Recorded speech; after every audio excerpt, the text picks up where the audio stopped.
तुम्हालाही असं सॉफ्ट आणि सटल लुक हवा आहे का, तर ह्या ट्रिक्स नक्की फॉलो करा. तर सर्वात अगोदर मी स्किन प्रेप करून घेतली आहे आणि त्यानंतर यूज केला आहे आपलं फाउंडेशन.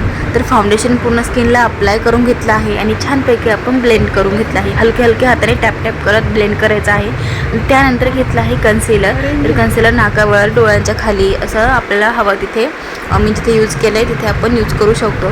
तर पटकन ब्लेंड करून घ्यायचं आहे, कारण हे नंतर ड्राय झाल्यानंतर हे ब्लेंड होत नाही आणि व्हाईट पॅचेससारखं दिसतं. तर लवकरात लवकर ब्लेंड करून घ्यायचं. त्यानंतर लगेचच आपल्याला लूज पावडर घ्यायची आहे.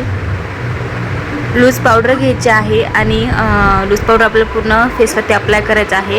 आणि त्यानंतर घ्यायचं आहे आपल्याला ब्लशच्या पॅलेट घेतलेले आहे आणि ब्लश पण मी ब्लेंडरनीच लावला आहे, कारण माझ्याकडे वेळ नव्हता म्हणून ब्लेंडरचाच यूज केला आहे.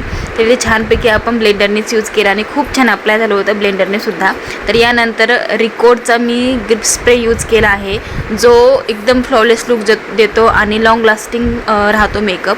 आणि नक्की तुम्ही ट्राय करा हा रिकोडचा ग्रिप स्प्रे.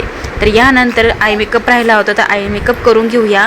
तर थोडंसं मी त्यातनंच शिमर वगैरे थोडंसं लाईट यूज केलं होतं आणि त्यातनंच आय मेकअप केला होता. तर या ठिकाणी आय मेकअप पण बऱ्यापैकी आपला कवर झालेला आहे, कंप्लीट झालेला आहे. तर बघू शकता तुम्ही कसा लुक झालेला आहे. तर आवडला असेल हा लुक तर नक्की मला कमेंट करा, लाईक करा आणि फॉलो नक्की करा. धन्यवाद.